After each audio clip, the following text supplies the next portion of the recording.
ছিলেন কৃষ্ণা বসু, 3 নম্বর ছিলেন উত্তর কলকাতা, 4 নম্বর ছিলেন পশ্চিম কলকাতা ছিল, উত্তর কলকাতা ছিল সুদীপ বন্দ্যোপাধ্যায়, ছিল 4 জন। 5 জন ছিল শ্রীরামপুর থেকে একবার অলঙ্কার, আর হাওড়া থেকে ছিল বিক্রম সরকার, এবং হাতি থেকে ছিল নীতি সেনগুপ্ত। তো তার 43 দিন পরে যখন নির্বাচন হয়, তৃণমূল কংগ্রেস আরো 2টো সিট জিতেছিল এক্সট্রা, মোট 9টা সিট পেয়েছিল। সেই 2টো সিট কোথায় ছিল? একটা হলো বারাসাত থেকে রঞ্জিত মৈয়া, একটা হলো নবদ্বীপ থেকে আনন্দমোহন বিশ্বাস। তার 56 দিনের মাথায় আবার ভোট হয়েছিল। হওয়ার পরে তৃণমূল 9টা সিট হেরে গিয়ে একটা সিট জিতেছিল মমতা ব্যানার্জি। আর সাইড বাই সাইড 2টো বিজেপি সিট জিতেছিল। একটা হলো দমদম থেকে তপন সিকদার, একটা হচ্ছে কৃষ্ণনগর থেকে জুলুবাবু সত্যব্রত মুখার্জি, যিনি আমার কলিগ। বর্তমানে তিনি ইহলোক ত্যাগ করেছেন, পরলোক কেমন ত্যাগ করেছেন, স্বর্গে চলে গেছেন।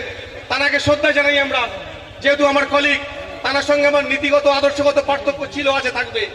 যাই হোক, তো তৃণমূলের বন্ধুদের বলি, আপনার দলে একটাও ভদ্রলোক নেই। তারপরে যখন 2011 বিধানসভা হলো, কিছু ভদ্রলোক এসেছিল। আমাদের একজন বিচারপতি ছিলেন হাইকোর্টের, বিচারপতি নূরে আলম চৌধুরী, আপনারা অনেকে শুনবেন, নামটা জেনে থাকবেন। ভদ্রলোক বড় আশা করে মমতা ব্যানার্জির কাছে গিয়েছিল। ভদ্রলোক বিধানসভায় জিতেছিল, জেতার পরে কি করেছে শুনবেন? তাকে গরু ছাগলের মন্ত্রী করেছিল, মানে হাঁস মুরগির মন্ত্রী, যেটাকে বলা হয় প্রাণী সম্পদ বিকাশ দপ্তরের মন্ত্রী। একটা বিচারপতিকে হাঁস মুরগির মন্ত্রী করেছিল। তার বউ ছিল বর্ধমান দুর্গাপুরের সাংসদ মমতাজ সংঘমিত্রা। মমতাজ সংঘমিত্রা অনেক বড় ফ্যামিলির মেয়ে ছিল। তার বাবা ছিল সিপিএম এর তাবড় নেতা মনসুর হাবিবুল্লাহ, তার মেয়ে ছিল মমতাজ সংঘমিত্রা। এই বেশ কিছু ভদ্রলোক ছিল। আর একজন ছিল অমিত মিত্র। কিন্তু বর্তমানে তৃণমূলের এই চোর জোচ্চুরির এই রাজত্বকে তারা লাথি মেরে দিয়ে তারা সরে গেছে। তারা কেউ মমতা ব্যানার্জির সঙ্গে নেই। কারণ কল্যাণ ব্যানার্জি একজন সুপ্রিম কোর্টের অ্যাডভোকেট, এত বড় হারামখোর,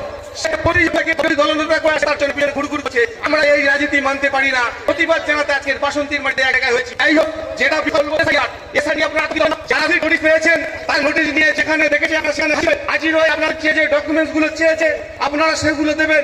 তার প্রথম ডকুমেন্টস হচ্ছে 2002 সালের যে ভোটার তালিকায় আপনাদের নাম ছিল, বা আপনার দাদু দাদা, নানি নানা, মামা মামি, কাকা কাকিমা যাদের নাম ছিল, সেই ভোটার লিস্টের কপিটা অবশ্যই আপনারা নিয়ে যাবেন।